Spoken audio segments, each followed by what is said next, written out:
and transportation action item, assess the need for bike racks throughout the community. We do have a bike and pedestrian plan, and we just did a downtown parking study which identified spots for bike racks. And we've been working with a group called Citizens for Active Transportation who just received a Wellmark grant to purchase bike racks and install them downtown. So that's another completed action item. It's always good to acknowledge when we have those. Charlie, do you know what happened with, and would this fall into the same lines, I would think, for the bike racks for the buses? I'm not sure what happened there. Maybe Nick can talk about it later. So many of the action items still need to be addressed, and a lot of the ones that are left require cooperation between the council and the commission. They're kind of bigger in scope. The planning commission needs guidance from the council before pursuing some of these items because they would have quite a big community impact. The goals for the planning commission are to provide better support and information to the city council and to recognize the priorities of the city council from the comprehensive plan. At our last comprehensive plan, or at our last planning commission meeting, we reviewed some of these action items left remaining to complete. We went over 8 of them, and then we ranked them, and the top 3 items were chosen to present to you to get your opinions, and if you think that they're worthwhile things to pursue. Those top 3 are: develop a tax increment financing policy for using public funds for private development projects, update the bike and pedestrian plan, and create a vacant building ordinance. Other items discussed, which were not ranked in the top 3, were update and create sub-area plans. We just went over one of those for the Cahill development off of West Avenue, Park West, where we have a sub-area plan for that entire undeveloped area. We could use more of those in town so that when we have kind of this piecemeal development, there's still an overall guiding policy. Support the Healthy Neighborhoods program, create a food truck policy, participate in the National Flood Insurance Program, which if we do that, it would lower flood insurance premiums for people who participate in the city, and then attend state planning conferences, which I think we're going to go ahead and do anyway with just some budget through the planning department. So some further details on the top 3 action items. And what we're really looking for is, do you as a council think this is a good idea? Are we going to be wasting our time looking into this, or are you going to, do you think this is a worthwhile pursuit? So the first one is develop a tax increment financing policy for using public funds for private development projects. This comes directly from collaboration and partnership action item number 4, which is develop an official city policy on the use of public incentives to support private development. And our goal from this would be to provide a clear set of criteria and guidelines to evaluate and judge TIF development proposals by. I know the council's had a few of those throughout the years, and it seems like there's no real clear set of criteria, so that's what we would look to get through this process. And if you did say that, yes, this is a good idea, this is what we want to do, this is kind of a preliminary schedule or what this process would look like. First, the Planning Commission would have a meeting to discuss what tax increment financing is, because there's still a lot of misinformation. There's not a lot known about tax increment financing by the general public, as well as its benefits and drawbacks. We would then ask for feedback from the City Council on what direction they would like to go with the TIF policy. Planning Commission would then meet to draft a TIF policy, which would then be sent on to City Council for comments. After those comments are received, the Commission would finalize the TIF policy and again send it back to Council for approval. The second item we looked at was updating the bike and pedestrian plan. The bike and pedestrian plan was created in 2013, and since then we've had a lot of improvements in our bike and pedestrian network. So it's a little bit outdated, and we should update it. So the goal would be to update the current bike and pedestrian plan to include projects that have been completed, as well as plan near future projects, and then incorporate our 5-year road plan into it as well for on-street bike facilities, as well as any shifting community preferences. And a preliminary schedule for this could look like Planning Commission holds a public input meeting in a community venue and invites local bike groups to give input on recent progress, as well as where to prioritize future facility upgrades. This could be held in the library or in a different event. We would invite local bike groups and contact places like Bickles and Nick's to attend as well. Staff would then take into account the feedback from the public meeting, as well as funding and grant timelines to propose a new 5-year trail schedule to carry out the bike and pedestrian plan, which we then would need to update again in 5 years. Then the Planning Commission would discuss the updated schedule and propose an amendment to our current bike and pedestrian plan for council approval. Now, the third item discussed was create a vacant building ordinance. This directly reflects the economic prosperity action item number 1, which is adopt a vacant building ordinance to better manage and maintain the city's vacant building stock. The goal of this would be to create a formal policy for addressing vacant and abandoned buildings, create a policy providing direction to staff on what type of nuisances to prioritize, as well as which type of abatement strategies to use. A preliminary schedule for this would look like discussion with the council on nuisance property priorities, as well as strategies for abatement of nuisances, and format and impact of vacant building ordinance and/or property maintenance ordinance. We have a lot of tools in our nuisance toolbox. They have different impacts on citizens, the differing degrees that you use them. We can be aggressive, we can, take a moderate line. We really would just like some direction from council on how far you want to push things on this. And after having that discussion, staff would develop an ordinance or set of ordinances to address vacant and blighted properties for review and consideration by the planning commission and council, at which point then staff would update council on our nuisance priorities, processes, options, and issues to update how we tackle nuisances right now and what we prioritize. So, that said, I'd like to have a discussion about these 3 items, whether or not you as a council think they're a good idea to pursue, and if so, then we can get started working on these in 2018. I look 2 and 3. I'm all about a vacant building ordinance and getting some teeth behind that. It's just dragging, and I just think we've been blessed that nothing really bad has happened. But yeah, I'd love to. I'm all in on that. I'm all in on the update bike and pedestrian plan. That's where I'm at. Yeah, I think for me, the number 1 priority is the vacant building ordinance. I know that there's a lot of pushback from community members who don't use the appropriate outlets to say they're unhappy, so you might hear from somebody, but that's just like one-on-one. There's a huge group of people who are unhappy with our current ordinances, or at least how we. The enforcement of those ordinances. Yeah, and I know it's a difficult thing, it's a difficult situation, and sometimes they can be handled case by case, in a sense of, on a schedule of people go through different things, or people are just plain lazy. It's where do we draw that line, or do we draw the line? Is Right.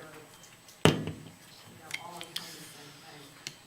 I think that's something we need to figure out and really, really crack down on. Right, and I know that in itself is also costly with, legal fees. He's got more tools. They've got more tools. Right. But I know there's it's also costly. A lot of it takes time and money. Or, Right. Yeah, I think the starting point is just having a discussion with the council. What are the priorities? How far do you want to see us push these things? Then having also a discussion about, well, what are the costs and some of those repercussions associated with doing some of that stuff and I've been in getting Burlington that out in the for 48 open. years, Chuck. I've been in Burlington that long. And there are buildings that I can remember as a kid that there's still nothing going on with them. So, I mean, something's got to give. Something's got to give. Charlie, I'm in favor of putting programs together for all 3 of these things. I think they all warrant merit, especially, the vacant building ordinance. Right now, those ordinances, they don't have a lot of teeth to them. There's not a lot of enforcement ability just because there's not a lot of details in that ordinance. As far as TIF goes, if we put some kind of clear TIF programs together, it'll be better simply because it won't be us picking winners and losers, which is a perception that a lot of people have. If we have clear-cut, detailed programs, whether it's TIF or creating a better tax incentive for the buyer, letting developers choose, I think will help alleviate a lot of those concerns from the winners and losers side.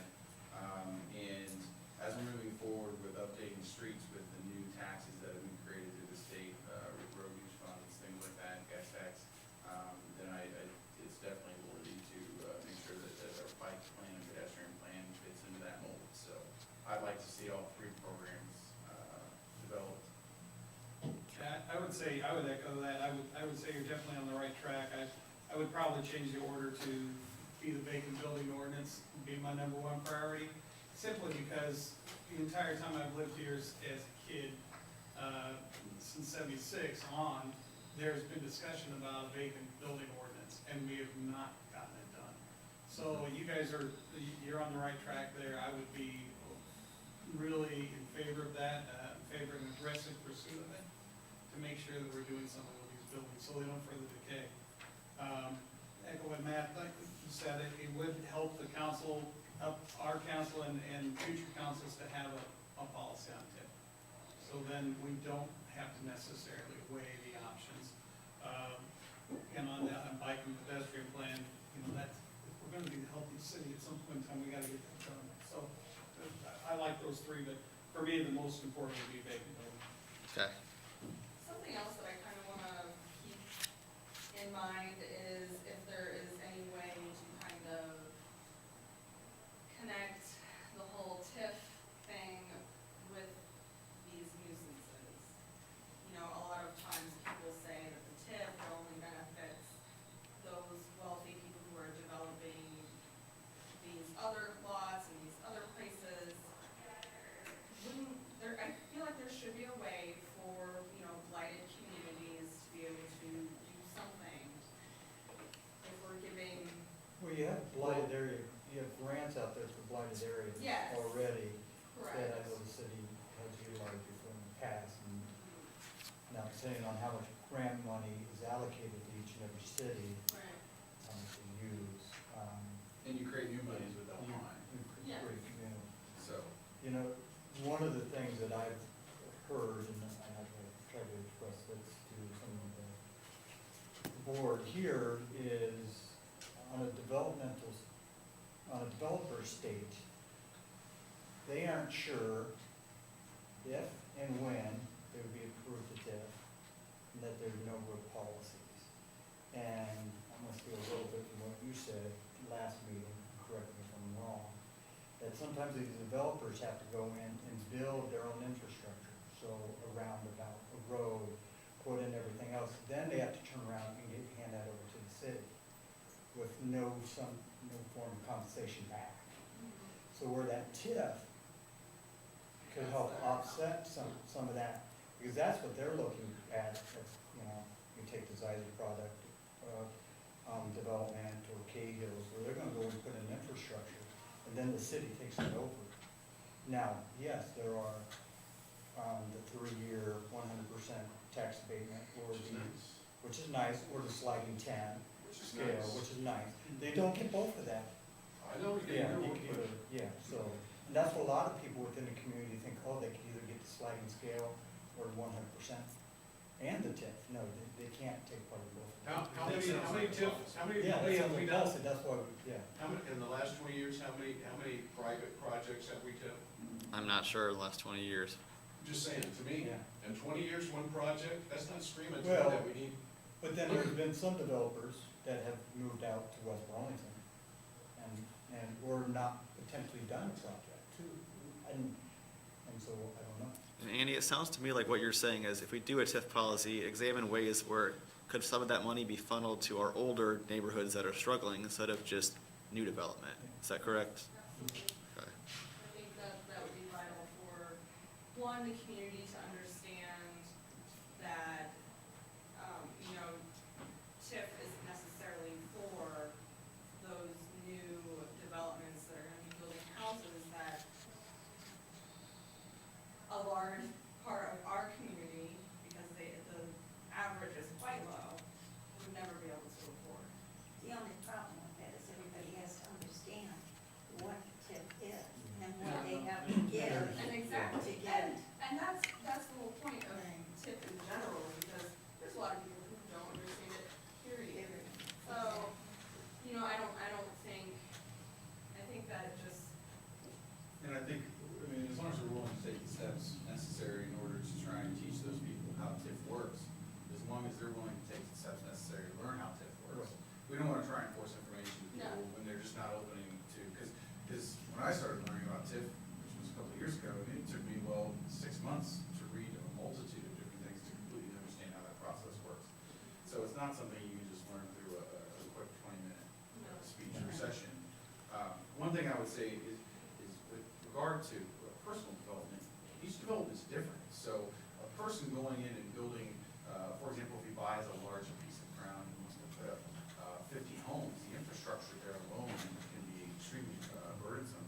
And that's where TIF is gonna be appealing to somebody like that. Or if they're going in and putting in road and they're gonna put up 20 homes, but those homes are $400,000 or $500,000, which I understand, there are a lot of people in our community that can't afford that. But there are a lot of people in our community, or that would come to our community, that can. And the market will dictate whether or not those homes are built. They just don't go and build those houses because they want to. They will only build those homes if they've got people that are gonna. Those, you want to encourage people to buy. And I think, I do like the idea of have tax abatement, because a lot of communities don't, but I don't feel like the tax abatement that we have today is enough to put people over the edge to commit to buying those types of houses. And to me, a developer building $400,000 or $500,000 houses, he wants that tax abatement more than he wants the TIF. But a person building $200,000 houses wants the TIF more than he wants the tax abatement.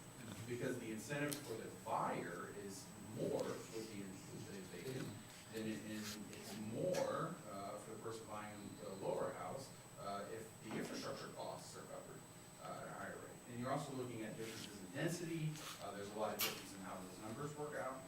That's why I think if we do move towards some type of policy, that it would be better to say, listen, if you're gonna take the TIF, these are gonna be the parameters, and this is gonna be the term, whether that's 5 years, 7 years, 10 years, it's the same for everybody. Or if you're gonna take the abatement, it's gonna be this percent at this number of years, and that's what you Well, get. it gives them an option. Right, and the developer would choose that, so when the developer comes in for their approval, they're gonna say, listen, either A, I want the TIF, or B, we're gonna put the abatement on. And I love that we're having this discussion. Yeah. I think that we need to dive into this more when we start developing our TIF policy. Yeah. For now, we have to, we've got about 10 minutes till the next, the consultants come in and talk about the area-wide plan. It sounds to me, though, like you think that all three items are good items to Yeah. pursue for 2018. I would say though, Charlie, for me, a real close 3A is the food truck policy. Food truck policy? Because, you know, you got, they're not investing in the brick and mortar. You know, so Okay. you're not getting the property tax, so that, you know, if they're opening up a restaurant or it also addresses your building Right. policy. You know, I do think we need to look and see what other cities are doing. Uh-huh. I mean, everybody romanticizes the food truck thanks to Food Channel, and I'm, Yeah. obviously by my waistline, I like it too. But, you know, I think we need to have some policy going Sure. forward because they're gonna keep coming. Yeah, And I've heard, Which we want. yeah, we want that, we wanna encourage that, but I've heard it from restaurateurs in the area that it's not really fair, because they can pick up and move to a different area. Well, I don't think That's a that'd be. 3A. People don't understand that they do pay. Every time they come out, it's $250 a shot. I mean, it's not zero. They Well, that's do true, pay but a lot of money I think we should have a policy. sure. each time And we've they actually come done out. some legwork on that one already, so I don't think it'd take too much time to develop. And obviously, we're still gonna do the normal business of the rezonings and the plan unit developments. These are just the bigger projects where I didn't think we could do all 8 of these in 1 year. But I think we can accommodate food trucks since we've already done a good amount of work on it already. Can I ask you a clarifying question? We mentioned vacant building ordinance. Does that apply to residential and commercial equally, or is it more of an emphasis on commercial downtown? Because we had a lot of discussion about trying to stabilize some of our aging neighborhoods. For me, it'd be equal. So you feel it's equal? It's equal for me. Okay. So it's across the board. I think one of the pieces of information we have to determine is the Supreme Court issue. The 657A Iowa Supreme Court, yeah. Is that something we need to wait on before you can determine the amounts or the teeth that this ordinance will actually have? Not for this specific ordinance. This is one of our best tools we have, so it would be, be a bummer if it went away. But we can still do a vacant building ordinance without it, or a set of property maintenance codes. But would it make sense to wait to find out what that the determination is on that before you start to dive into this? Like strategy and prioritization and stuff. It could. I don't know how long we'll be waiting though. If we want, we can maybe jump into TIF policy or bike pedestrian plan right away and then wait on the, Well, I would say since we almost had food truck one done, we just finish that one. And I then just- get rid of it. yeah. 'Cause we're- I'm not really good. Yeah, I just wouldn't want to create it. It's my baby. It's gonna completely hold you up, there's nothing that you guys can do to work on, You can keep going on that. Okay. We're here for you. That's good to know. I should have brought a knife. Bang, bang.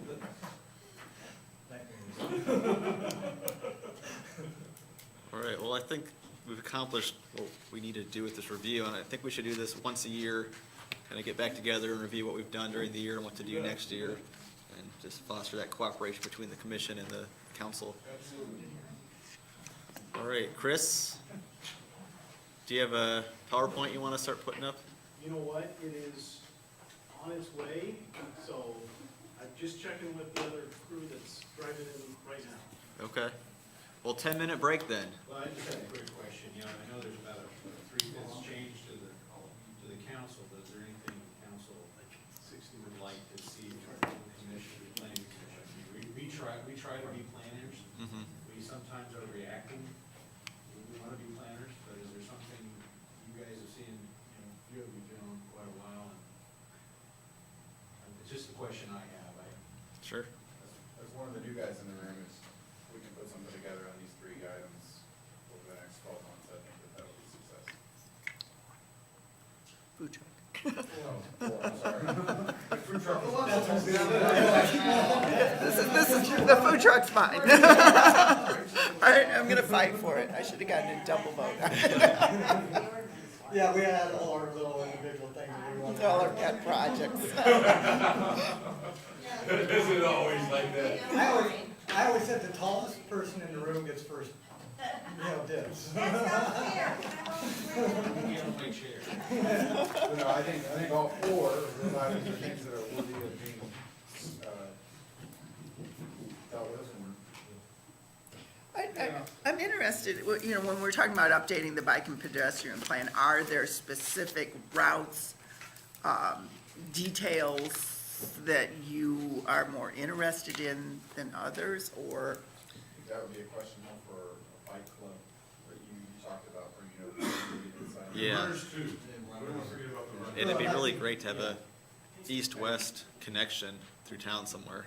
Yeah, I don't know, I know, from recently on any sort of busy road, such as Roosevelt, that can be one of the most terrifying, bike rides that you'll ever have. Well, even Madison or Summer, those are probably routes and very well used. And I do know for some of the bike clubs in town, they're already meeting right now.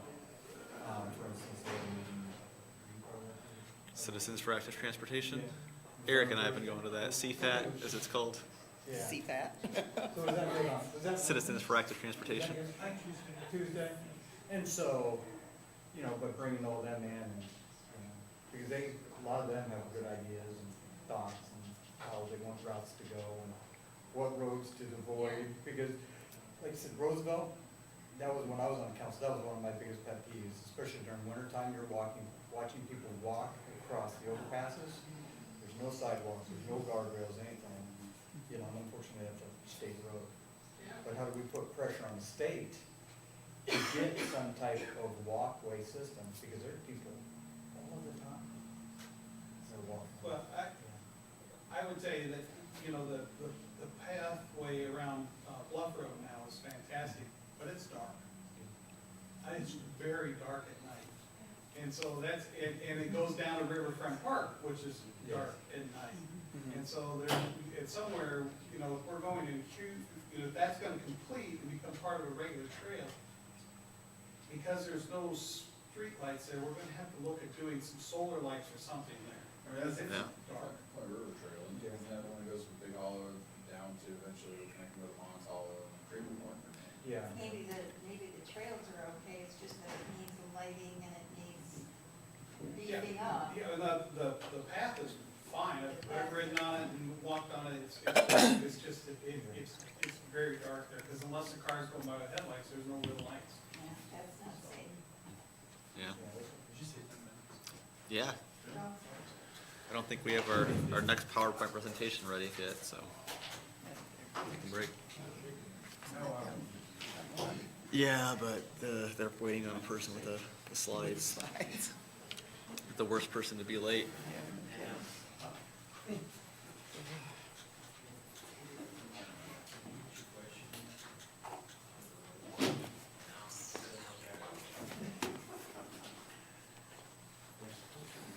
I guess I should have done introductions before we started, but I completely forgot about that.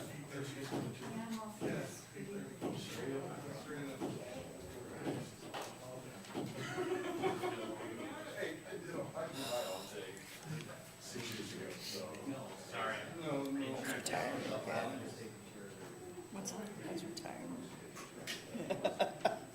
Everything that they say. Awesome. That is good to hear. Did you go to?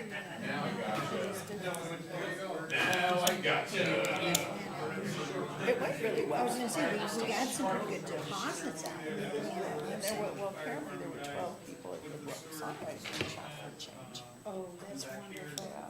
Good, because I was gonna be so embarrassed to go to Yeah. No, there were 12 that showed up. I think it was Danville's students showed up, a couple of adults, and That's wonderful. just went better than it has. I'm still kind of on strike. Still what? Still kind of on strike. I'm like, let's kill this thing. But no, it's a big race. My participation is so important as treasurer.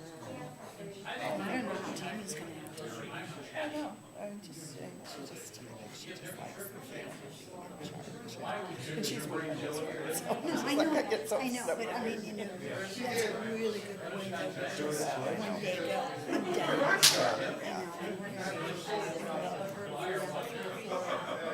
I know, I'm I understand they're planning all the rest of the concerts, except for the one that's Valentine's Day. Which was something we said we were gonna do because it doesn't pay out. Well, I only, all I can think of is Valentine's Day, Yeah. there's nothing till Valentine's, and Oh, no, then, no, there's that guy, that piano playing guy, that Steinway artist guy. And then there's Valentine's. and then there's June, Don't come over here and cause Field or something. yeah, Fortenberry, Fortenberry, yeah. and he's not till like April, Right, isn't he? yeah, but there's that guy, that Steinway International DC. Artist, yeah, yeah. I thought he was before Valentine's Day, I thought he was December, actually, but I might be wrong. And I thought he was going to play Catholic now they're pushing to have all this stuff at the Bart Howard Room. I wasn't aware of that. And I'm thinking, why are you gonna have the Bart Howard Room, have the historical society do this? If everything's gonna be there anyway for their benefit, why don't they take this and, with some, committee to do it? Well, it's very confusing. If they want to take it over, we could at least fund it, Yeah, you yeah, know? yeah. Well, I think that's give it to them as much as they can. This whole redirecting funds, yeah, I just, oh my God, it's just, I'm surprised he hasn't called the state police.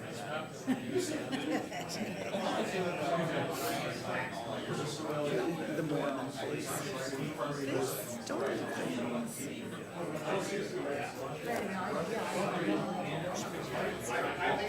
This thing, that news hanging out. So I feel about it. I thought we did that. I thought we got to that point, and then all of a sudden it just kind of resurrected itself, and I just kind of like, I don't know. Well, Kathy was never really any help. Suddenly, Yeah, no, she's very active. Because it came up so much back in our day, that's Some given of up on the a lot. taking over stuff, which is great, doing marketing. which is good.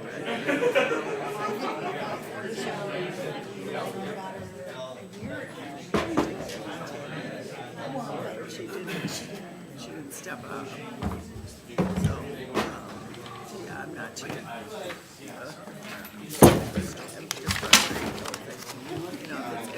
There's just too many organizations doing the same thing and not enough money to go around. And he keeps running for those ASCAP grants, right? You have to do things if you're going to accept that money. Yeah, no, I agree with you. No, and I very much would like to say, here, Historical Society, or here, Capital Theater, you guys take it over. But, Darwin has a soft spot in his heart for this thing, I think, so. Be the face of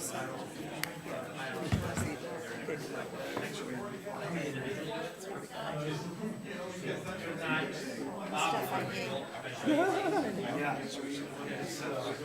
Yeah, I'll set up chairs.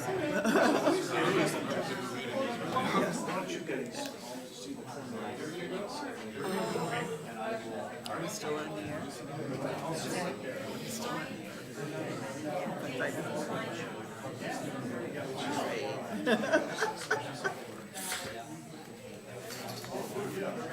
I was gonna ask you, do you self-publish? I right now am trying to get an agent. I don't self-publish it. I will if I can't get an agent. But the last two that I sent this out, I issued queries. I got 6 agents wanting to see the entire thing, which is huge, you know, like less than 50%. And on top of that, And asked to see my agents again, and want to see my agents. And 4 of them got back to me, and they all had the same criticism. So I pulled the last 2 that were out there, and I said, I'm going to rewrite this, you know, all the criticisms are very similar. And, you know, if I continue to write them, I might be able to get an agent, or the other option is that Amazon is self-publishing. What kind of publishing houses, I guess, where you still have to go to an agent, still has to submit to it. But a friend of mine is one of the best sellers, and she said she would send mine in and get an agent or if I want to, and see if they want to do it like that. So have you finished your last one? I finished it, except until we turned it. It's a little, it's going much slower these days, so I have to discourage sometimes. But,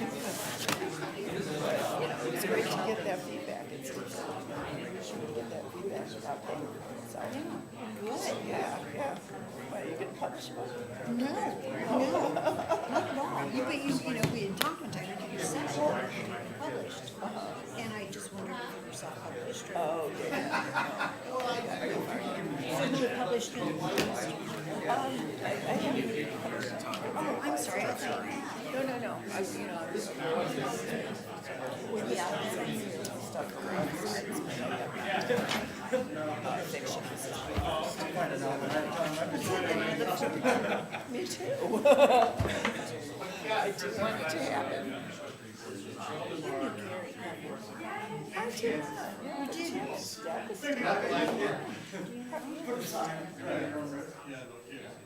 Because I've worked in finance for 4 years. So I've been Gary for 4 years. Just really liked him as a man. Yeah, that's, I mean, everybody said he was the nicest guy. I mean, if I probably knew him by sight, but I usually don't know him. Right. And you know how personal.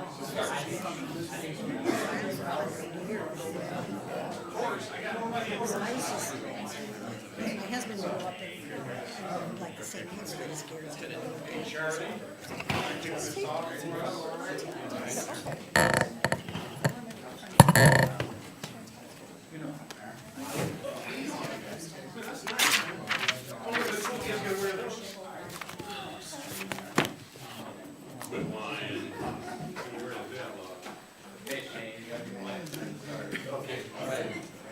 So our consultants from Confluence and Impact 7G are here working on the Brownfield area-wide plan. There was a little bit of miscommunication here. They thought we started at 5:30, started at 5, but we're not too late, so it's okay. But as I said, we've hired them to work on our Brownfield area-wide plan. We received a grant from the EPA for $200,000 to create this plan. The purpose of this plan is to build on the momentum that we've seen in downtown recently with the new development and the new businesses, and reuse some of our existing sites that are there and can be repurposed for something else to kind of extend that momentum and keep downtown going, and also develop plans for once these catalyst sites are transformed, what kind of momentum and extra business can we see in the downtown. So they're really focused on looking at a few of our bigger catalytic sites in our downtown area, and then developing game plans for reusing these sites and attracting businesses to these sites. Does that Very good. This is a good summary. Yeah, good summary. Real quick, I'd like to do some quick introductions. I know we have some newer folks around here that I think weren't here last time. So if we could just go around the table very quickly, name and kind of what your role is, Mayor? Shane Campbell, they let me play the mayor on TV. John Phillips, recently elected to the city council. Hi, John. Annie Wilson, City Council. Linda Murray, City Council, and I was hoping I didn't have to speak tonight, but now that I have, it's my son's 15th birthday, so unfortunately I'll be cutting out here at 5:30. Watch him play basketball. Okay. So I have to leave Enjoy that. people early, but Matt Rinker, city council elect. Okay. Hi, Matt. Brian Grossman, Planning Commission. Florence Paterno, Planning Commission. Florence. Chris Reed, Planning Commission. Chuck Griffin, Planning Commission. Patty Jager, Planning Commission. Chris Roberts, I'm the county rep on the planning commission. Good. Very good. I'm Mike Fisher from Impact 7G. We are also working on the EPA brownfield assessment side of the project, which means we're doing some environmental investigations on properties that we hope to help move through a redevelopment process, so we can complete some of that work, some of these properties and move through quicker. So we're kind of working these things in tandem here. I'm Patrick Albert. I'm a principal with Confluence. We are providing the work and design concepts for the Catalyst sites. I've got a team with me, Chris Shires, principal from our Des Moines office, former planner here in Burlington. Maybe you've seen him. Ben Sandell, a landscape architect in my office in Cedar Rapids, is a Burlington native, and he's been working pretty closely with us on this too. So we're excited to share a few ideas and get some feedback on what we're doing. So if we're ready, Good. Yeah. we'll jump into it. How many people have time constraints? And probably just. okay, Everybody. everybody's got a time constraint. All right. Well, so this presentation it's only 4 hours long. It's 4 hours, but it's a quick 4 hours. So, it really isn't a lengthy presentation. It's kind of loose and fast, and the idea is to share with you just a few thoughts that we have on primarily 3 Catalyst sites on the project. Before we get into that, let's just talk about where we're at in this project timeline. If you can see the screen, it would be best, because everything that we're going to share, at least initially, is up on screen. And then once we get through this initial electronic stuff, we have an opportunity for those of you who want to participate to get the markers out and do a little coloring on some plans. If some of the ideas that we share incite or enthuse you to share some ideas that maybe you have for these areas, then we'd like to get them on paper so that we have them as a part of our thought process moving forward. So where we're at right now is here Monday. Well, it's not Monday, it's Thursday, and I didn't update the day of the week, just the date. This is Catalyst Site Workshop in Charette, Joint Workshop number 2. We've had a few sponsor group meetings. We had a public input workshop on Wednesday, the 25th of October, that we had pretty good attendance in, and we shared some initial thoughts on some of these sites there as well. And moving forward, we'll have some additional meetings with our sponsor group and the rest of our design team. And we're really looking to wrap this thing up sometime in the middle of next year, 2018. We'll do some final plan presentations to the public in our last public meeting, but right now it's really the first opportunity for us to share some of the working ideas on the Catalyst sites. And if you've missed some of these meetings, there's a boatload of materials on the BurlingtonBrownfields.com website that can help catch you up, including some materials that were presented at the public meeting. So feel free to browse that, BurlingtonBrownfields.com. All right, so we're going to jump right into the first Catalyst site. Dresser Rand, on the west side of town, is Catalyst site number 1 for this project, and we've got 3 that we've really focused our attentions on. We also have a sort of running list of other potential sites that could be catalytic if given full attention and a decent development horizon. And part of our work is going to address those sites, but it's really not our purpose for this evening. We wanted to really dig in and start to talk about some ideas. So Dresser Rand, obviously went through a process of mitigation and remediation over the last couple of years. It's now in a pretty good state. It's reasonably green. It's been fairly well encapsulated, and most of the nasty stuff's been taken off the site, and it's sitting there ripe for opportunity for development. We're getting into some of the final stages with the Iowa DNR on closing out that site. So we're getting there. We're about there. There'll be some environmental covenants that attach to the deed on that site that kind of restrict a little bit what you do there. But it has come a very long way. So in our public meeting, we asked the attendees to provide us with some ideas on what they would like to see on this particular Catalyst site. And the word cloud that you see on the screen is kind of the summary of the ideas that we've gotten. And you can see very clearly that park and green space and dog park really were kind of the primary feedback for that area. So using this, we've developed a concept for the site that preserves the openness of the site, but makes it more functional. And I'm gonna let Ben talk about that one a little bit.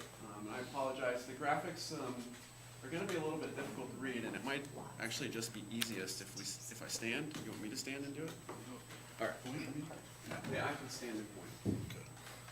So as Mike and Patrick alluded to, we've done a lot of work to clean the site up, but it's kind of the biggest eyesore in town right now. You guys all know that, you drive by it all the time.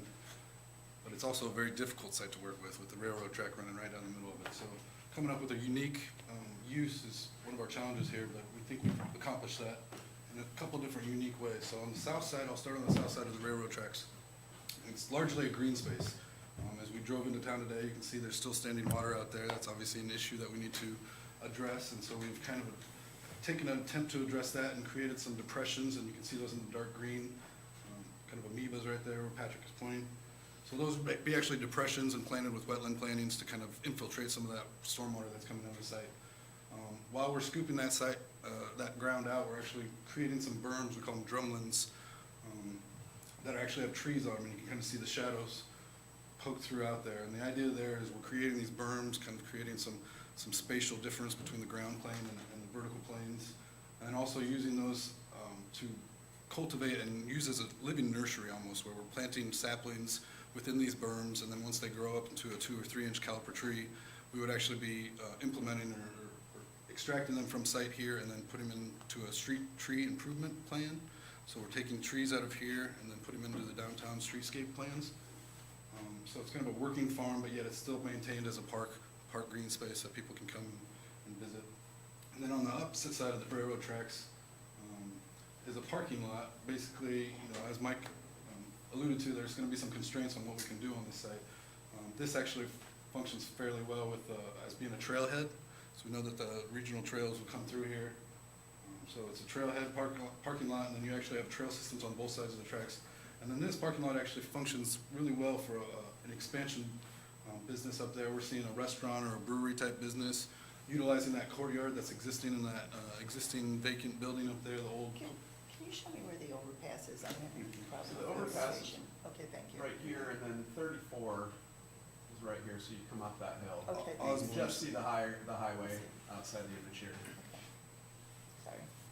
So that's the old ice and cold storage facility, or at least parts of it. And so the idea is to take that and turn it into a commercial business, and then utilize that parking and the green space in between the parking and the business as outdoor recreation space or games, or maybe a small concert venue. You can see an amphitheater in there. So one of the things that this plan does is it de-emphasizes the intersection with agency here, and really takes it offline as what most people feel is a cross connection over the rail line, even though the barriers are pretty clearly there. And it feels a lot more like a parking lot that you would find at a trailhead or at a public park. And just de-emphasizing that's going to do a lot to really change the complexion of that intersection. So we have some different perspectives here. You can see the parking lot on the left, and then you can start to see some of the undulations of the drumlins, as we call them, berms, if you will, and the trees on the other side. And so for now, we're showing some sort of trail connection as it would come under the underpass. That could occur on either side of the rail line, depending on where it needs to be from an overall connectivity perspective.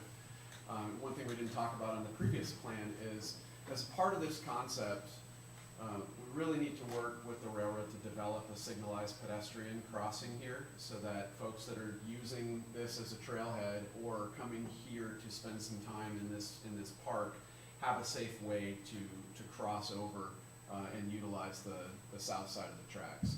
At the same time, one of the other ideas that we've talked about that isn't represented in this image is using some sort of a permanent barrier, a low wall, or fencing, iron fencing column kind of configuration to physically demarcate the edge between the parking lot, the park, and the railroad lines, and to keep people from running across there in that uncontrolled intersection. Would you need that on both sides? You don't theoretically need it on both sides, but it could occur that way. Probably more on the parking Yeah. lot side, you see how that trail's closer. Again, some of the idea here too is that, Patrick conveyed this earlier at a meeting we had, but some of the idea is we wanna make sure we can see across the tracks and see the other side. We don't wanna close it in with a solid wall necessarily that you can't see through or over. So maybe a 4-foot column, sprit columns, and we're thinking possibly doing this if there's a building that has to come down in Burlington and we can recapture some of that brick and if the building has any kind of historical context, to then use that same material here for those columns with the iron structure in between, and somehow give some credence to the historical context of that building that had to come down. We do see this occasionally being done that way in many of the communities. And maybe there's a plaque on one or two of the columns that talks about the history of that building and where those bricks came from. Is there a reason there's not an underpass being considered? Underneath the railroad tracks from one side to the other? Yeah. We hadn't discussed it. Often they're problematic from an engineering standpoint. I agree with you, man. It would seem logical to have something like that and very convenient, but they can be problematic from an engineering standpoint. We're talking about enough pedestrians. So we're talking about, so I ran into a similar situation where we had about 50% of the public split on it in the city of Cedar Rapids under a major roadway of doing the same thing. And one of the problems we kept running into is simply a bathtub. I mean, so we have some heavy rain events, and how do we handle the flow of water that wants to, especially on this site, that wants to migrate there? This is a level of water, so, probably run into, water. But it would seem logical here to do something like that. Until you say that. Right. I mean, So I think on this site, the key takeaways are twofold. One, we're not recommending intense architectural development, if you will, on the site, because it's problematic in a number of ways. And as it relates to everything else that's going on in and around downtown, it's in kind of a funky spot within the fabric of the community to try to envision a mixed-use development or something that's going to drive a lot of visitors to this area to shop at a building or to live in this particular area with the railroad tracks so active. So low-intensity development on the actual physical Dresser-Rand site, but try to catalyze development of the properties to the north and to the west that are interesting architecturally. They have some significance, we don't want to take them down, and with the right vision and investment could be pretty significant. And we're that seeing really is what drives this project. right, and what we're seeing is this catalyze that development to the north, even beyond what we're showing here, potentially long-term. So in the grand scheme of things 15, 20 years from now, which is not uncommon in terms of the time frame of redevelopment in communities, we see continued redevelopment up to the north here of, potentially more, probably more higher use, higher property tax value type development, and hoping that this will help catalyze that, bring people to the area via the trail system, via having the availability of parking there for those other uses to the north as well. So this has any potential for like a Leopold site of any kind, or? So that would be, so Leopold, you're talking in terms of an agricultural context? Conservation and Right. things like that. Right. I think it does. Realize wetlands are being more commonly used right now for flood resiliency, for stormwater cleansing, stormwater holding, so quantity. I guess I was thinking about more like an educational center about Leopold, and it's right along the railroad tracks that people coming through town would see that this is his home place. You know, I mean, you could build that up. Yeah, that's an outstanding idea. So I think we need to take note of that Yep. and, It's a natural fit. and see what we can do there. This is a mapped floodplain though, is it not? It is. I think we do have. The whole site? Creek runs under the railroad. Okay, I didn't know if the whole site And was. occasionally, one of the sites might not be. Yeah. Occasionally in the last 15 years, the Hawkeye Creek's run over the site. Right. So your resiliency to rushing water is probably gotta be part of this plan. Okay, that's a good comment too. And that's actually, I don't know if we have a good shot of those drumlins, but they're all kind of formed in a way that it looks like the water is actually moving through there from a historic perspective. And so when that water does come up, you'll still see those trees kind of popping out of the water, but it's meant in the design of those berms to emulate that creek flow. Other thoughts on this site from the group while we're still on it? Is there gonna be some type of access on the south side of the southern portion to be able to access that in the event that, for example, a train pulls in there and stops and sits there for 3 hours because the line in front of them is tied up? So I mean, is there gonna be access to that side, or if somebody? So if somebody were to park here and try to get across with the train, And they're across, and then the train comes through and stops. right, no, they'd have to come back around or wait for the train to pass. Is, In theory, you could run up to the bridge Yeah. pass. So, I mean, There is a way that's to an outside on access that south that. side, so is Yeah. there gonna be an actual trail that rolls back Yep. around so they can walk over it? Yeah, actually, This connects, yeah, right? that goes underneath that viaduct that we're talking about. So will there be parking on the south side, for example, with? There's not much room to get in there for Okay, parking. that's fine. The parking we've located up on the north side there off of Agency. Here. Are you? And the other issue there is parking pulling off of that from the bridge, there's some sightline issues and not a whole lot of real estate. So are you going to open agency then to the park? I mean, it's It is dead now. ended It is- now, it isn't is. it? No, It dead ends at the rail line, but that's Well, it right comes here. down, but, Yeah, you basically have a turnaround through that parking lot now. Right. It's still closed for vehicular traffic, Okay. yes. is, but at the end of that parking lot, can you get onto, what is that, there, Central? This is agency No. right here. No, Central. No. no. No, you see how, You can't Oh, cross the you mean traffic. over Here, here? there, Here, you yeah. can't get on There the will be a central grade line because of separation the height there. change. okay. Yeah. But there's no, is there a possibility of some sort of overpass being built along the side of that structure? You see what I'm getting at? For vehicles or for? No, for pedestrians, For pedestrians? Here. yeah. I mean, just like a fire escape type of structure on an over, like a pedestrian walkway, Oh, but, sure. Well, you can- you know, since it's on the side of that bridge, there's already an infrastructure there to hook it onto, it's not a total build. I think it does have a sidewalk adjacent to it now. We also could run into ADA issues too. Right. I'm just concerned about the railroad crossing. I think the first accident there is the death of this project. People aren't There's that a smart. sidewalk along the whole overpass that you can go up and around already.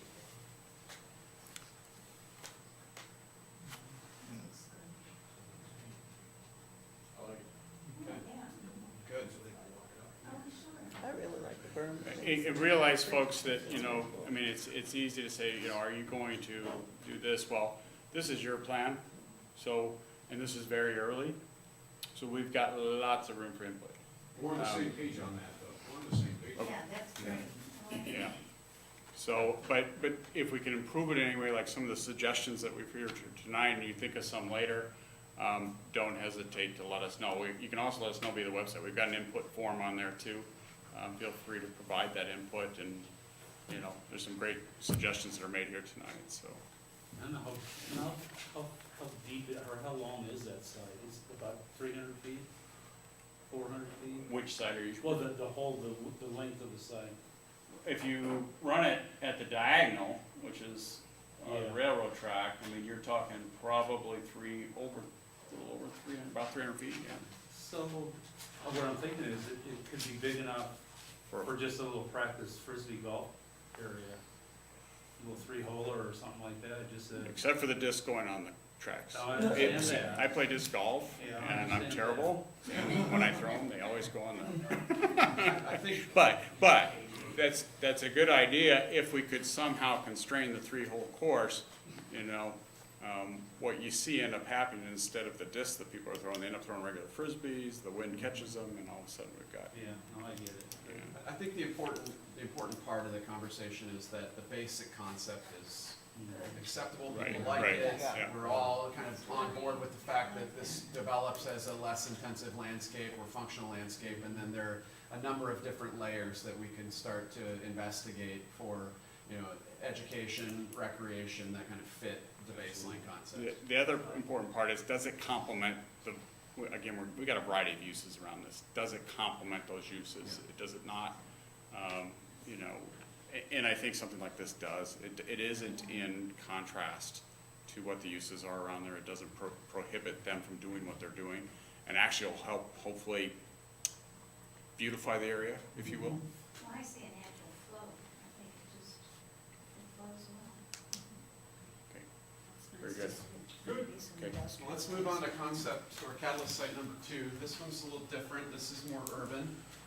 So from the very beginning, we've identified the typewriter shop building as a very specific catalyst project. And because we're landscape architects and planners, and I'm the only architect in our group, we've expanded our view to look at the typewriter block and perhaps the Moose Building block as more of the catalyst site, and try to investigate opportunities.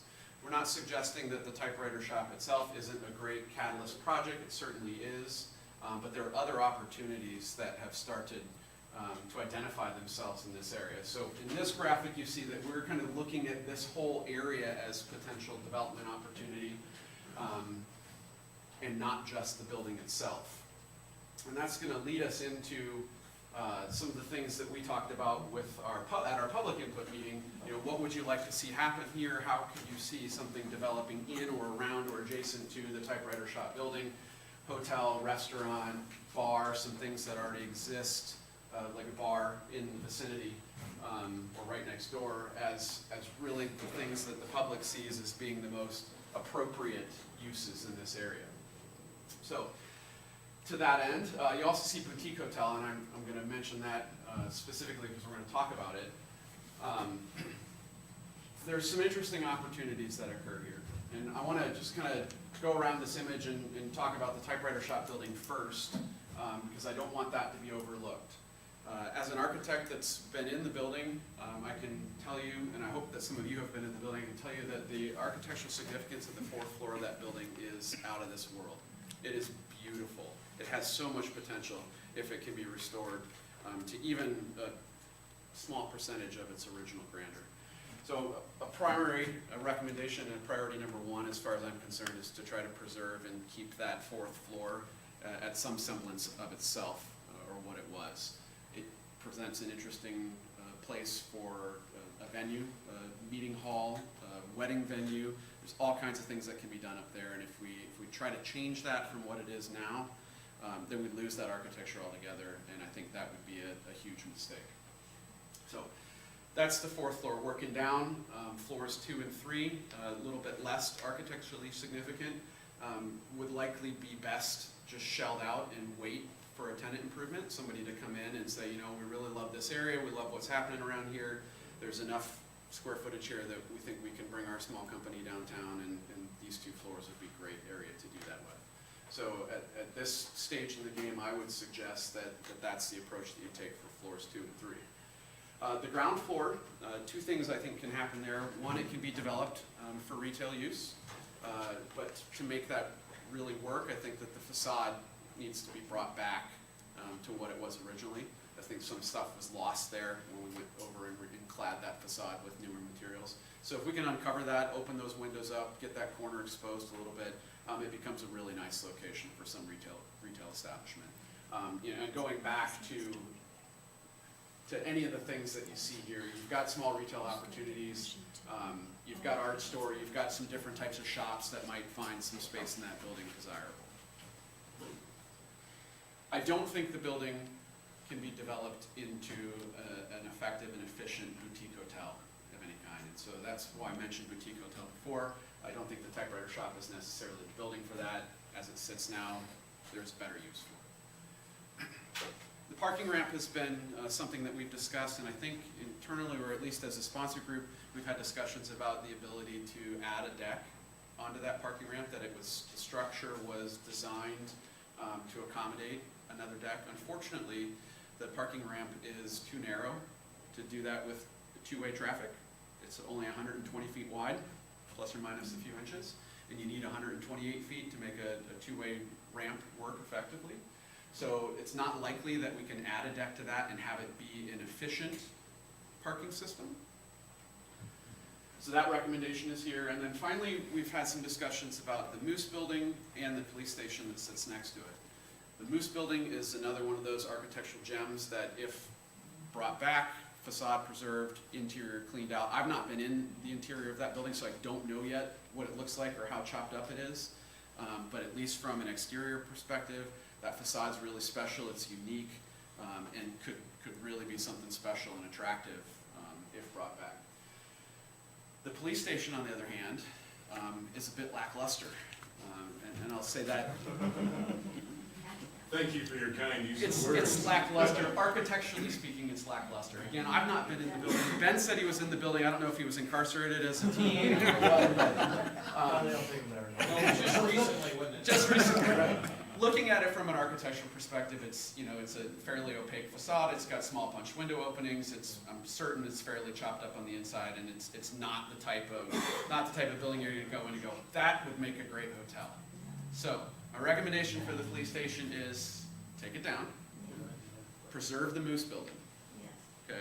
On the police station site, let's develop a hotel concept that could or could not connect to the Moose Building. So if the Moose Building, we can't find somebody that comes in and says, hey, we want to take this whole building and do something with it. Maybe it's ground floor retail and its offices up above. There is the opportunity to develop a hotel concept that takes the Moose Building and uses that as its primary entrance, and then communicates to the north with a tower that has sleeping rooms in it. And use tower, think loosely, it's 4 to 6 stories, probably not much more than that, but the opportunity is there. If the Moose Building connection doesn't make sense, then that stands alone as its own entity, and the hotel concept can be developed ground up on the police station site. It's a wide enough site that you can make it work. It's not a suburban Homewood Suites or Holiday Inn Express. It's got the potential to be a cool downtown hotel that's got great views of historic neighborhoods and churches and the river simultaneously, and should really be thought of as an opportunity to do that. Think in the neighborhood of 40 to 50 room hotel if you come up to 6 floors. With the Moose Building staying in place, you lose window opportunities for a couple of floors on the south side of the building, so we've got a plan for that. But you gain opportunities on the back of the building to start to look out over the river, and then on the front of the building to be able to look west into the neighborhoods in downtown. So what does that look like? Hopefully this is going to switch the way I need it to. I think I switched 2 plans. So I've got a colorful graphic here that's really small, and we've got the capability to take all this stuff and put it into a handout packet. But we haven't done that yet. We'll send it back to the sponsor group and make sure that gets distributed if we think it's important. But the purpose of this image is just to orient you to what you're going to see on the next slide. This is the Moose Building parking ramp, and we're kind of anticipating that the front of the building would be on 3rd. Okay, so all of the plans that you see on the next slide are oriented with the river to the top of the screen. So what I did was just said, okay, I've got this 60-foot wide footprint, I've got 118 feet to work with, I need to develop a hotel concept, what am I going to put in here? So starting from the left, on the ground floor, you've got your lobby and reception area. You've got a couple of stair towers on the upper left and lower right-hand corner, an elevator or a pair of elevators that runs up through the middle of this building. You've got some back-of-house space, and then you've got this opportunity on the ground floor for lounge and dining that would face or abut Columbia and Third and really kind of shape the corner of that building. Moving up to the second floor, really that's kind of unprogrammed space. What do you do on the second floor of a hotel? If it's not sleeping rooms, it's potential convention space, it's meeting rooms, it could be a second floor bar, it could be unprogrammed for a number of different opportunities. You'd still have the same back of house space potentially because that's adjacent to the Moose building and has limited river view. As you move up, you start to get into your sleeping rooms, so the dark blue or these blue squares here are more deluxe suites, so a little larger sized rooms. You've got them on the back, what would be the southeast corner overlooking the river, and up in the front, and then some standard rooms that run along, and then it's more back of house service, gym type space along the Moose building side of it. And in this particular plan, the opportunity exists at every floor to connect through the middle of the building right over to the Moose building as you come up and the floor plates meet at that same level. And then up above a typical sleeping floor, as you get up above the roof line of the Moose building, starts to have more deluxe rooms that face to the south looking towards downtown and the river, standard sleeping rooms along the north, and then that same stack of deluxe or suite type rooms out on the North 3rd Street side. So the building itself or the footprint itself could work pretty well for a hotel.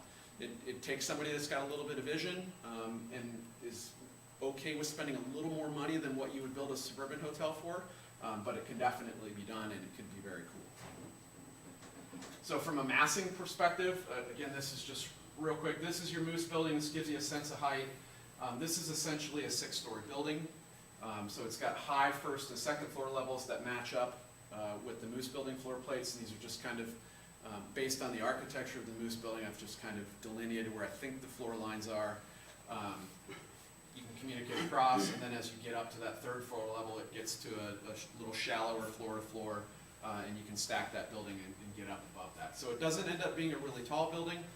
It's a reasonably appropriate mass next to the Moose building, considering where it sits in downtown, and could work pretty well.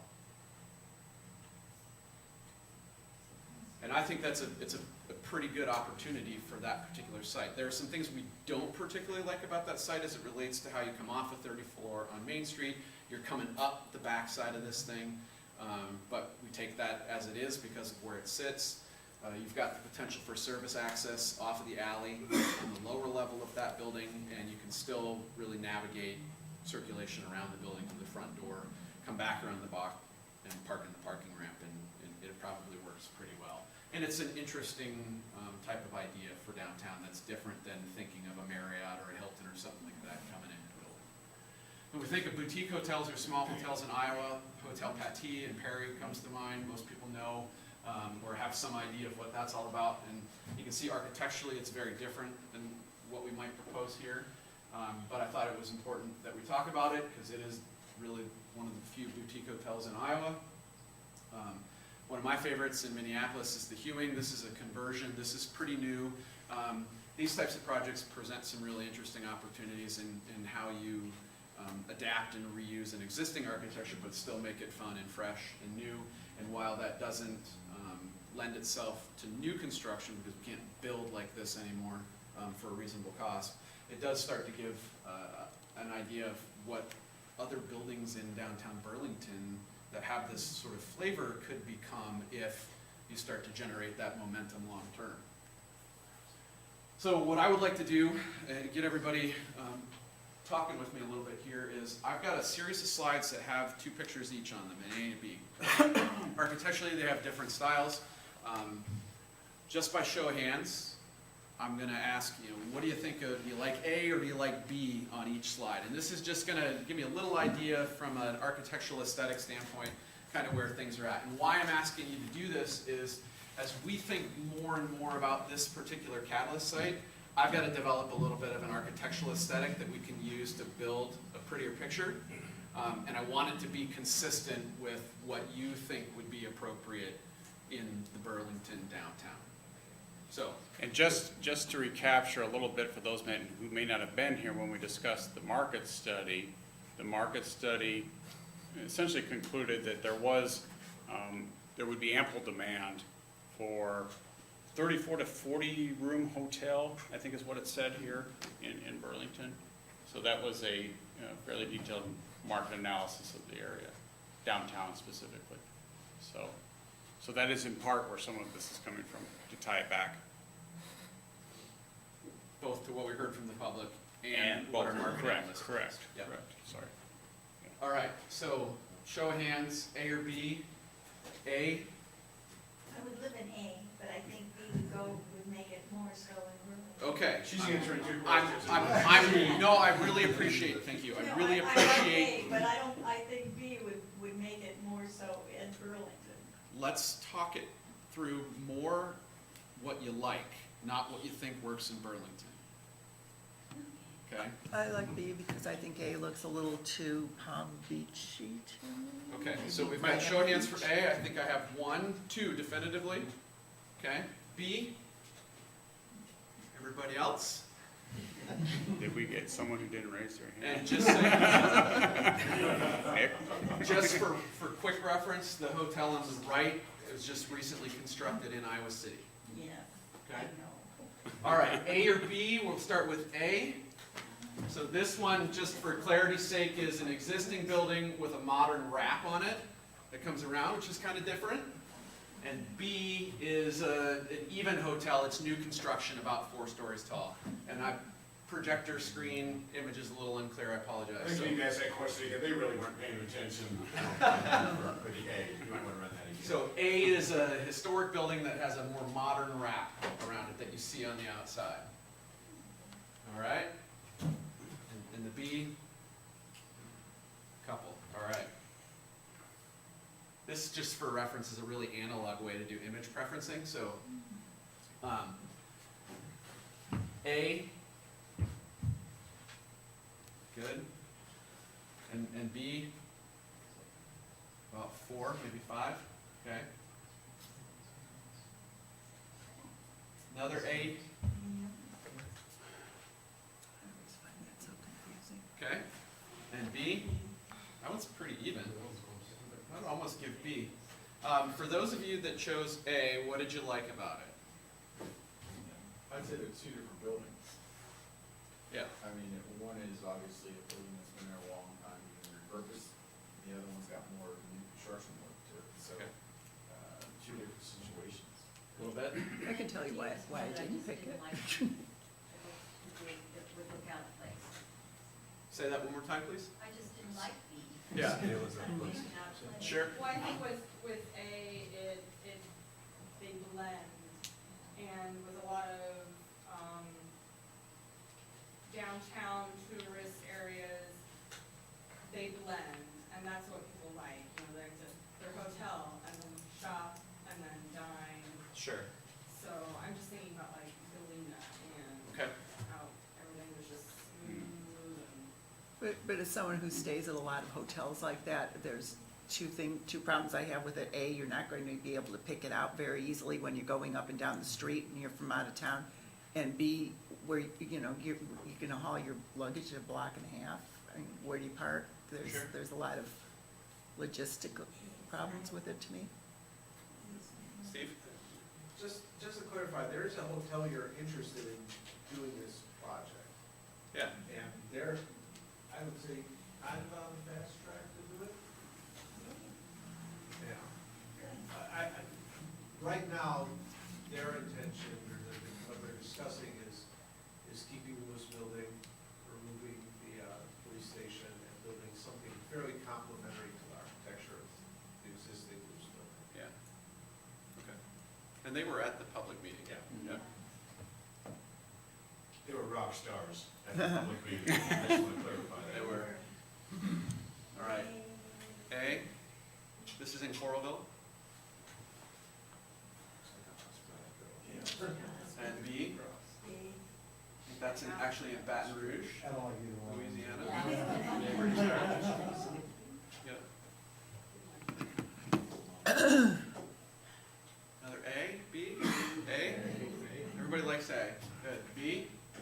opportunities in Iowa City. It's Plaza Towers. Yeah. Yeah. All right. So I appreciate you participating in that. As we look at it, it's just gonna give us a little bit of an opportunity to kind of see aesthetically where things are sitting, materiality. At one point in time, when they put the parking ramp in, back when they first put that in and they put in the C-store, there was some discussion about extending that deck over the fuel pump area. And they were going to do it at one point in time, but it wasn't come and go back then, did not have the money to do so. Sure. But there was a real attraction because it protected their clientele while getting gas getting into the building. That would be one maybe to look at some additional parking around that facility too. Sure. Just a single story extension of that deck. Okay. Any other comments on hotel architecture? Can I quickly add something to the image that you showed before? I picked A because I felt like the one before was great. I kind of like the idea that it's not a huge parking lot next to the hotel. Yep. Which kind of got my eye. It feels more as a part of the downtown area or like the fabric of the downtown, and that's something you would see in New York City, like you wouldn't see huge parking lots. Yep. So that's something that I liked about that one. Okay. Which is kind of awesome. So what do they park in New York City? Nobody parks, everybody's taking. They're all parked in front. So I thought on that site, with the site we're talking about, on the east side, if you can come down on that east side and access the parking ramp, then you can, and what maybe even tie what John was saying, if you had that access there, you could have that be the access to come in the hotel and then come up. Off the parking Off ramp. the lower level parking ramp. And now you're parked, you're underneath the canopy, and you walk into the facility instead of parking down on the ramp and walking up the street. Are you able to see what he's talking about? Okay. Yep. No, I do. It's just, Yeah, I think there's opportunities for all of that. Yeah. That's good. I hadn't thought really about extending the parking ramp over. And ultimately, these hotels generally have two access points. Even the one in Perry does, you can come in through the back, off the parking off back. Yeah. So, We'll have that access off that lower level, it's ground level on the main street basically, Yep. and the riverfront versus walking up the hill. There's just some amenities. there. Absolutely. It complicates the development agreement with the C-store sitting right there, the gas station right there on the east, but I'm sure that can all be worked through. All right, we're gonna move on to catalyst site number 3. This one is another opportunity. This is the riverfront, and the image really identifies all of the riverfront as catalyst site number 3. We've really focused our attentions more to the south for the purposes of this study, because there's already been some really great planning. There's already things in motion in developing the plan that Smith Group JJR completed with you. So we don't suggest by any stretch of the imagination that you re-envision your riverfront to be contrary to what's already been done. Everything that we're really looking at is focused on Memorial Auditorium and how that might be used, reused, or removed, and then what other opportunities exist around the Memorial Auditorium site. So, when we shared Catalyst site, I know, big letters. I'm looking for guns, really. Who's got rotten tomatoes? When we shared Catalyst site number 3 with the public, Splash Pad came out as number 1. Interesting opportunity, public art, park, gathering space. These are all things that fit with the planning that's already been done for the riverfront. Really, the big unknown for the city and our conversations with the sponsor group is, what do you do with Memorial Auditorium? And correct me if it's a $400,000 a year hit on the city to maintain this building. Wow, who is this guy? Right. Numbers around like that. I figure I'm in a safe place, right? You're in a safe place. You're all well aware of what we have to leave here though, Memorial Auditorium. out What's there. that? That one there, you can go right there. Straighten you out, Fish. So what do you do with a building like that? That's it's taxing on the community if it's not being utilized to its full Yes. potential, right? Yes. Is that a good way to put it there? Yes. Taxing on the community if it's not being used to its full potential. The current plan for the riverfront accepts that Memorial Auditorium stays in place. It doesn't really envision much in the way of reuse of the building. Let's hope we can get some people to come in and get our visitor days in this building up, maybe generate a little revenue on the building. It's a challenging space architecturally because it's multi-level, it's got an arena floor, it's got stadium seating, a balcony. What do you do with that? Okay. The example that I've been sharing with our team and that I tend to point to pretty regularly in conversations is it's not dissimilar to Veterans Auditorium in Des Moines. Veterans Auditorium, when the Iowa Event Center was being constructed in Wells Fargo Arena, was a property that the city of Des Moines said, we don't want to let this go, it's a nice footprint, the exterior of the building's still in good shape, but we really need to reimagine how we're going to use this thing because anything we would do in Vets, we can do a little bit bigger in Wells Fargo Arena. Well, this isn't the same size as Vets Auditorium, right? Quite a bit smaller. Different size community too, but it doesn't mean that the same opportunity doesn't exist with this space. If it can be done at that scale, it can certainly be done at a smaller scale. The unknown here is how much of this exterior architecture can we preserve if we start to take the interior stuff out and rethink this as your convention center. So you're taking out the arena floor, you're taking out the stadium seating and the balconies, and we're coming in and we're doing a multi-level meeting center here where you can start to divide this space up into a facility that can be rented at different square footages for different size meetings and conventions. It's something that we don't currently have in downtown Burlington. You know, facilities like this exist out in West Burlington, but this may be the most viable opportunity that we see to take this from the interior architecture that it has and start to make sense out of it as an exterior volume.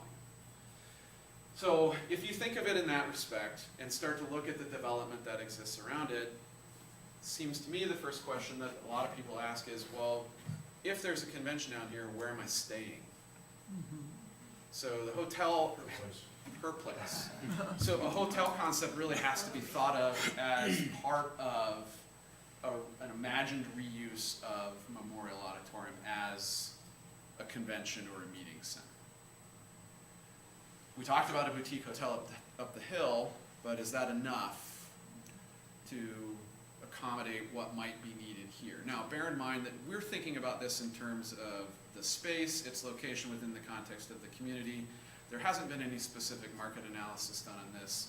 The market analysis that we did as it relates to a downtown hotel pointed to 40 rooms, maybe 30 rooms, but there wasn't a convention center as a part of that thinking. It wasn't in the analysis. context of the Okay, convention it wasn't in center. that same context. So we could project with with a conservative view and say, okay, maybe we need 80 to 100 hotel rooms downtown if we have a viable and functioning convention and meeting facility in downtown. It's a projection, it's conservative, and let's say that we get to that point. So now we need space for a little bigger hotel if we want to accommodate it all in one footprint. How do we do that? Well, let's talk about a couple of different options.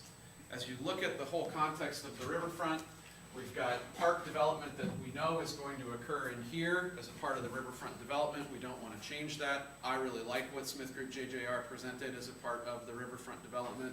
I think it's interesting, it's contextual, it's going to do really great things for your downtown. But there are also other opportunities here. We've got the building, and for the time being, let's just accept that the building stays in place and we're going to adapt it as a meeting room, convention center. Now we need to find a place to put a hotel. A logical first step, or first site, is immediately to the south over an existing parking lot. Granted, it's right next to the river, but there are lots of things we can do architecturally to get rooms up above the floodplain, to provide parking underneath in a structured facility and have a hotel sit above it, and then create some connections to that reimagined Memorial Auditorium. So that's certainly one opportunity. Another thing that we've looked at as a team that we understand is wrought with challenges is relocate the post office out of downtown and start to think about how this site right here between Washington and Jefferson could become a more focal or focused place for development, either as private development, commercial development, or as some sort of municipal property. And so I'm going to talk about three different concepts. But I want you to be thinking about the fact that we know the challenges associated with trying to develop on a site owned by the US government that may have no desire whatsoever to relocate the facility out of downtown. What I think is prudent here is that we look at these with the idea that, especially with the post office, we don't know what their future plans are. We haven't yet spoke specifically with the postmaster and to see what they know, but keep in mind with the government, they are consolidating, they're trying to get the US Postal Service to not have a deficit every year, and run it more like a business, which may mean at any time, their operations here could change, downsize, who knows. So I guess even if they were not to abandon or look for another facility or consolidate immediately, I think it is prudent that the city look at if that was to open up, and if that opportunity was to open up, what would be our play? I'd just say a couple quick things. As far as, so I sit on the board, AMF, which recently just took over the Memorial Auditorium, its operation, or is about to take over the operation. And I'll tell you, a lot of things that's in the works right now are gonna really maximize the ability of that building, which is gonna create more of that demand for the hotel motel space in the downtown area. And you had mentioned creating hotel motels above the floodplain in the parking lot on top of that. I'll say that that's not gonna be necessary because the flood wall is actually gonna protect that area, so you won't have to worry about the elevation there, or elevating. It's always prudent. We're doing this in Cedar Rapids, and we've looked at it in Des Moines And in elsewhere Waterloo. too. Because the reason is because we get backup, so we get a failure of the pumps to Yep. like get the water over the wall. We had that in 2008 in Waterloo, where they already had a wall, but we still had problems. Now, So, to your point agree, though, if the development horizon on this is years past the completion of the flood wall, and it's never failed, then there's a certain comfort level associated with knowing your flood protection Sure. system is working, and I you just go wanna ahead make and sure you develop right understand down. that wall actually does go around. So Yeah. I've got the question I have is that the Memorial Auditorium is like the biggest piece of concrete you'll ever find in your life. Why couldn't you build a hotel on top of it? And Not have some knowing it's- great views all the way up and down the river. So I would say structurally, the one thing that you couldn't do on top of Memorial Auditorium is drive columns down through the middle of that roof through all of your event space that you would need really to support everything that's going on up above. The center Now, can portion you of the span hotel. it and carry all those loads down on the four sides of that building? Absolutely, but the structural requirements of that are ridiculous in terms of their scale and their expense. If you were to So- span it. If you were to span it, right? I have a question, what, I don't know, what is our need, what is Burlington's need for a convention center that large? What, do we need something like that versus what happens to the events that take place there? You know, we don't have anywhere for our orchestra to play, we don't have anywhere for, civic music to perform events. It's my understanding that the school district is currently working towards either a joint or new facility that would accommodate This- those sorts of there- uses. There would have to be an alternative for Yeah. those events, is the answer to that question. What that alternative is exactly, we don't know. There would need to be an alternative. One of the alternatives might be a coordinated effort with the school district to produce a facility that is multifunctional, not just for the school, but also for those municipal functions. What type of audience do those events get? I mean, could the Capitol Theater not handle that with one or more shows? Now, civic music and the orchestra itself is too large for the. If they had more than one show, if they had 2 nights? It's a great question. I just think it's gonna be best answered over the next couple of years.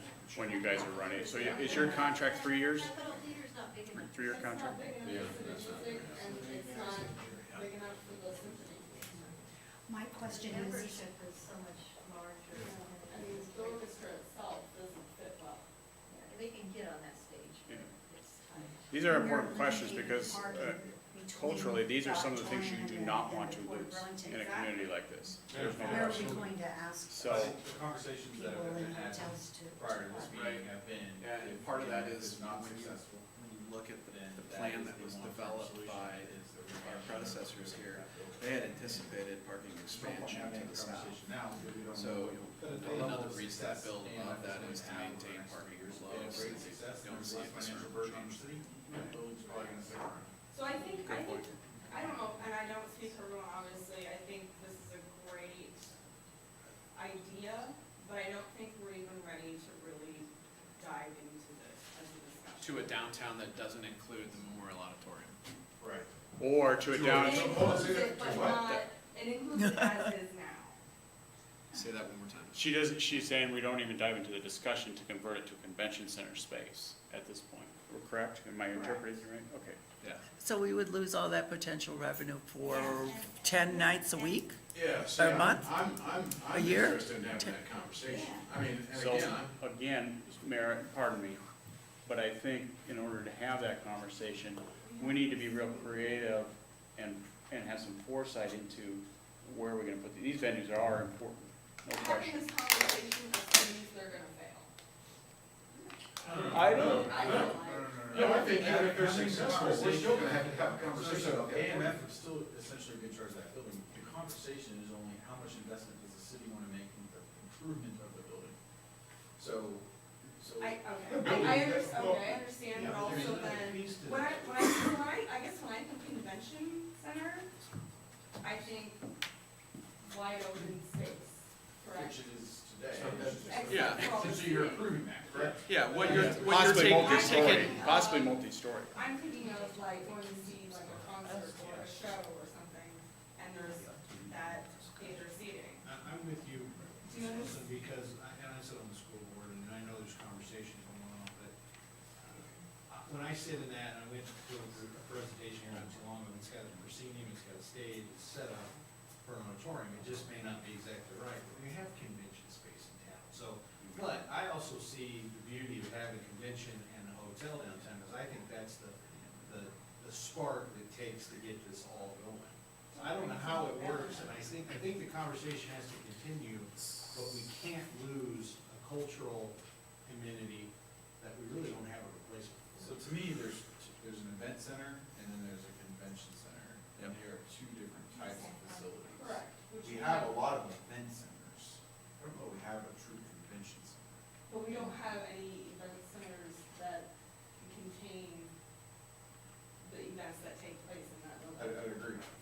So it's like this, we're like tug of warring, Yeah. what do we? so a couple ways to think about that long-term, and I do.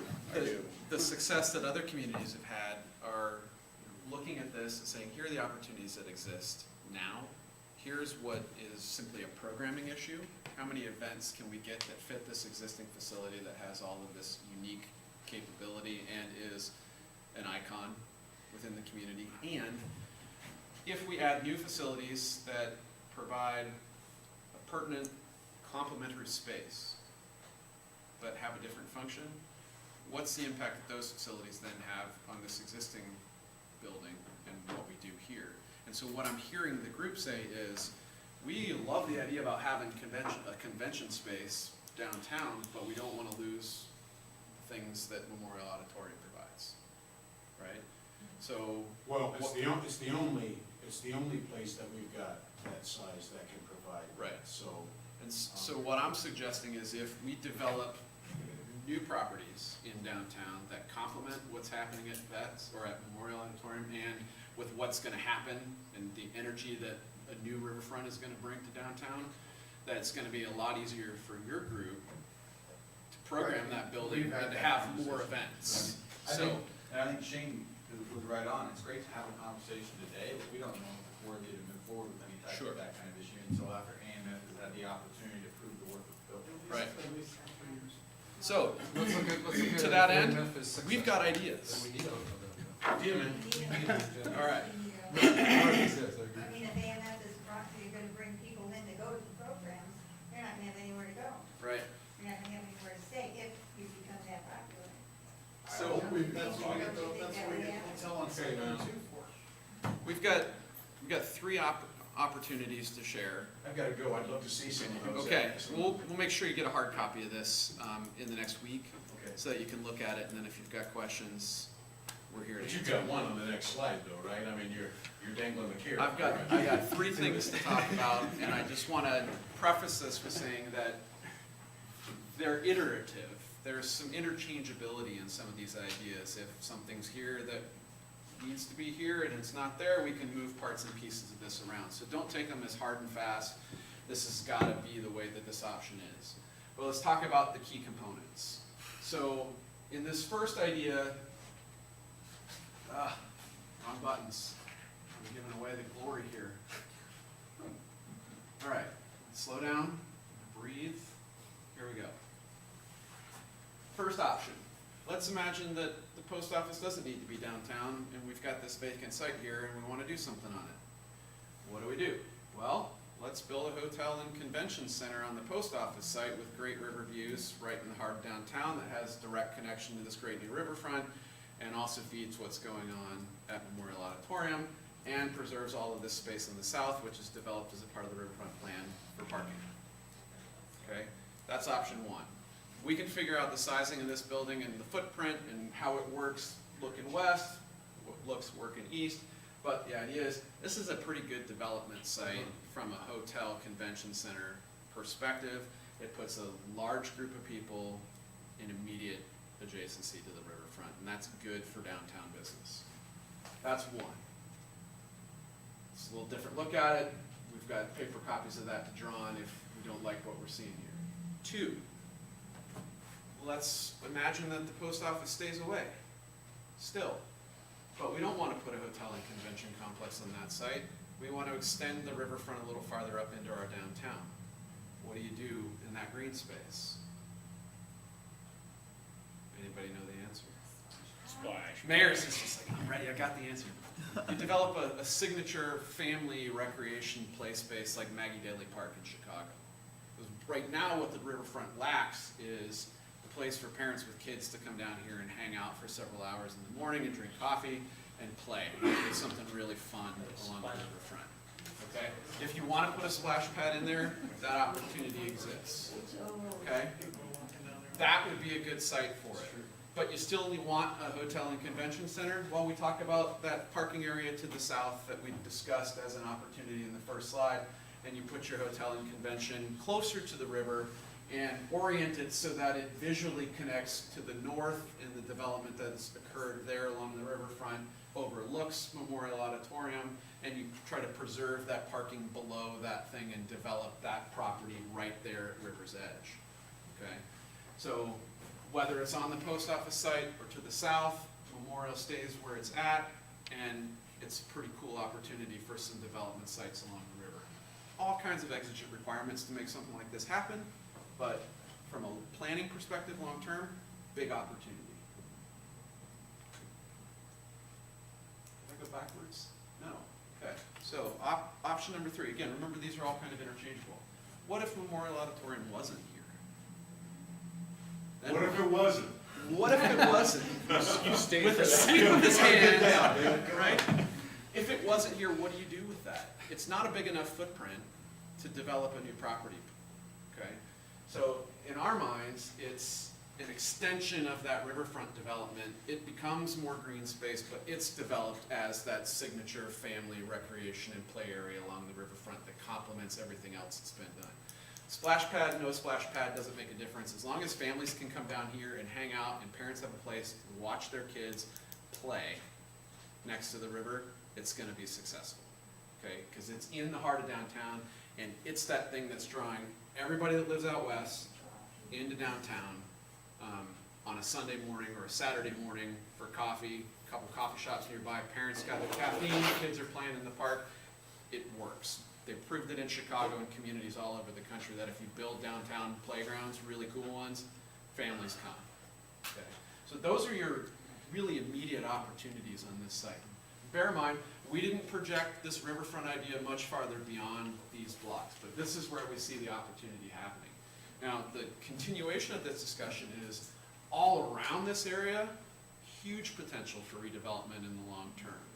But if we're just looking at what can we do in the near term to catalyze development in downtown, these are three what we think are pretty good, solid ideas in interesting locations that there's already been interest and momentum generated that you can start to capitalize on, and really move this thing forward. All right, what do we think of the options? Is there anything you heard there that is just absolutely unconscionable? For me, no. Okay? Do you have ideas about what you'd like to see that we didn't discuss yet? Well, you're making it easy.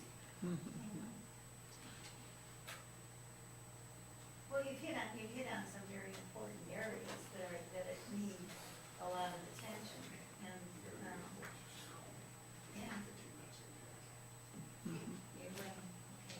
I've got to get ready to run, but just from my perspective, you guys are in my wheelhouse, man, so, well done, but yeah, I'm really digging. And Chuck, you were on tonight, my friend. Very nice that you were on tonight. I think one of the biggest complaints I hear from people who come into town is there's no way to get onto the river. Right. That's right. And this doesn't seem to give any options to assist with that. JJR's. Yeah, Their plan, they've got. their plan's got the, boardwalk. yeah. Along that way. It's a 300 foot by 20 here. No, literally on the water. So I don't have the full image of this. And I'm still a little trigger happy. But this boardwalk was imagined as, one, a boardwalk with two, a docking facility potentially. But what you don't see in this image is, to the south of Memorial here, there's that whole parking facility and a number of different boat ramps and access points down here that are intended to get people right down to the water. As well as the north. As well as the north up beyond, yes. So that floating boardwalk, I think that, for me, Yeah. that was the most exciting thing about the riverfront besides flood wall. Because you can go out and walk on the river. The reason we put that there is just to give people the opportunity to actually put themselves right on Experience the river, yeah. You can also get about larger boats, stop and visit.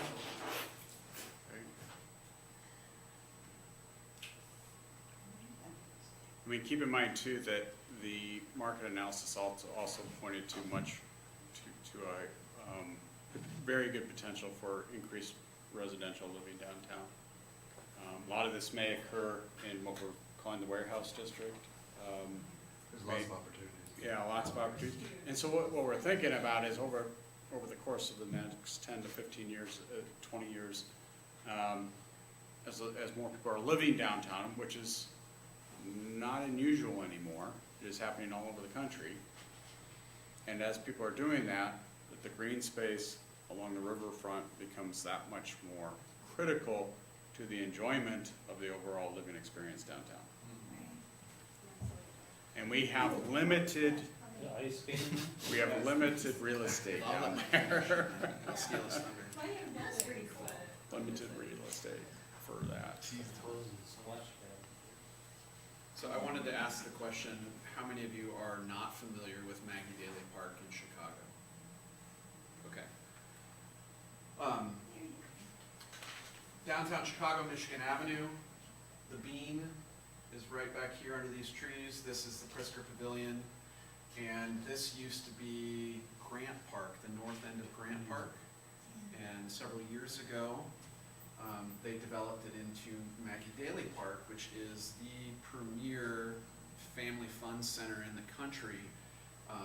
There's a number of different things that happen here. This bridge is the Frank Gehry Serpentine Bridge that connects the Pritzker Pavilion to the park.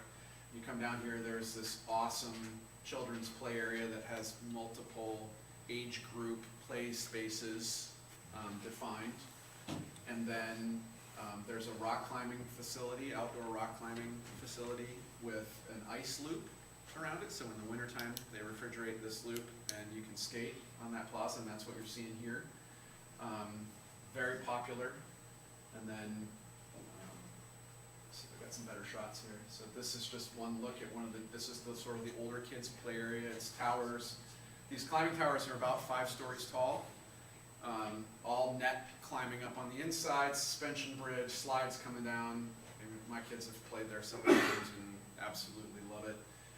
Hill slides, and what's really cool about it is it's not just a playground and play surfacing, but if there's a landscape there too. So they're bringing vegetation into downtown and really celebrating this as a play environment as opposed to just a playground. And another little overview of it. Now, again, it's a big footprint in comparison to the space that we have available in downtown Burlington, but a scaled version of this to your community could be super, super successful. Be a destination, draw more people than just Right. Burlington residents. So this is what we think is a key component that's currently missing from the riverfront plan, and we'd like to see something like that happen down here. Yay. I'm writing that one down. No? Eric, comments? I am Elizabeth Hannah, I work for Southeast Iowa Regional Planning Commission, and I've been a part of the sponsor group. So I'm familiar with what's been going on, we have so many ideas and like these big visions and all that stuff. So what you guys have today, I think is really good, and we need to understand that it's just a concept at this point, Right. we're just still discussing, it's not something that is set in stone. I'm kind of torn between the idea of having a green space. I love green spaces, especially if they're close to the riverfront. But I don't hate the idea of having a hotel with the convention center, because that's something, I think Eric and Jordy, we were there in Dubuque for American Planning Association conference. And it was based off of the similar concept that we just showed at this point, where we have the convention center where you're attending the conferences and then you have the hotel next to it. I couldn't get into the hotel next to it, so I had to walk a few blocks, which was a pain because I had to walk in my heels. So I don't hate the idea of having a hotel in the convention center. And I remember attending an American Planning Association conference here in Burlington 2 years ago, which was held at the water park. The conference was there and the reception was held at the Capitol Theater, if I'm not wrong. So I don't know why that was, but I think just having like a big space, a huge convention center for all of these amenities, I think I don't hate that idea. Okay. Yeah, just to add on that, because I'm on the Iowa board, we didn't have the conference downtown because there wasn't space for us. Yeah, It was as simple as that. which means I was at loss because I didn't get a chance to see the downtown area, which was I was really interested in exploring and seeing what's going on in the downtown, but I was just away. So I think this site especially, I think it has a huge potential anyway. Out of all the sites, I'm not saying that the others don't, but I think we have to be really, I think this is a very sensitive and has a huge potential. So, yeah. Other comments from the group? Anybody feel like drawing? Big paper, and if you feel compelled, we'd be happy to stay and help, but what I'm hearing, everybody likes kind of where we're going with this. So next steps from a Catalyst site development standpoint, hearing few objections, we're gonna take these basic ideas and really develop the graphics a little bit more so that we can create a set of compelling images that can be used for generating excitement within the community, potentially for fundraising in the future, but something that really nicely defines the image and potential. And if you remember looking through Smith Group, JJR's plan for the riverfront, they provided a lot of that kind of stuff as a part of their plan, and that's really what we need to do with this, is to take these ideas to that next step so that it doesn't require an hour and 15 minutes to explain them all, that somebody can look at it and go, I love what I'm seeing there, yes, let's do that, I'll give money to that. Okay? Awesome. Thank you all for your input. Thank you.